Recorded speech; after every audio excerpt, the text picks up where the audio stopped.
नमस्कार मंडळी, आपण आज कास पठार आहे त्या ठिकाणी जाणार आहोत।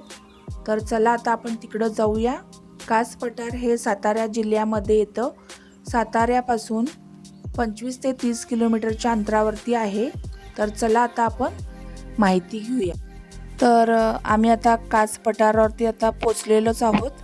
तर या ठिकाणी चेक पॉइंट आहे, त्या ठिकाणी आम्ही तिकीट काढलेलं आहे का, तिकीट आमच्याकडे आहे की नाही हे चेक केलं होतं। तर आम्ही पहिलंच प्री बुकिंग केलं होतं आणि वन पर्सनला 150 रुपये तिकीट आहे, त्याच्यामध्येच पार्किंग फ्री आहे।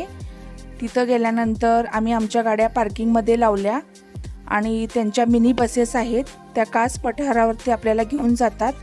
वरती आपल्या गाड्या ज्या पर्सनल असतात त्या तिकडं जाऊन देत नाही, त्यांच्या मिनी बसमधूनच आपल्याला त्या ठिकाणी पठारावरती जावं लागतं।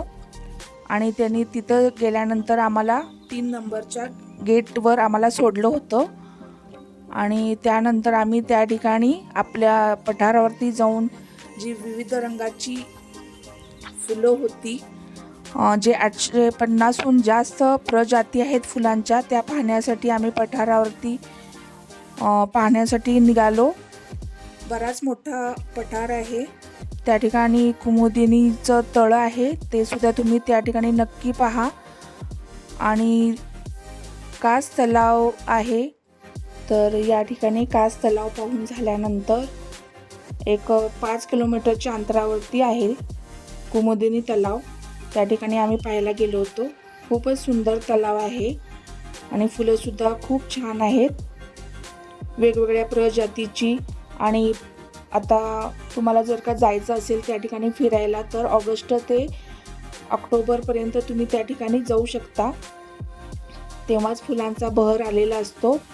तर दर 15 दिवसांनी त्या फुलांचा रंग हा बदलत असतो आणि खूप सुंदर दिसत असतं।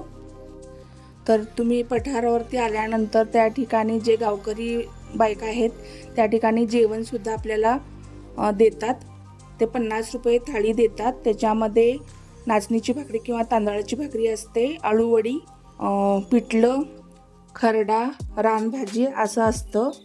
खूप छान टेस्टी जेवण असतं, तुम्ही पण नक्की ट्राय करा। आणि हा माझा व्हिडिओ तुम्हाला कसा वाटला हे मला कमेंट सेक्शनमध्ये नक्की कळवा आणि माझ्या चॅनलला लाईक, शेअर आणि सबस्क्राईब करायला विसरू नका।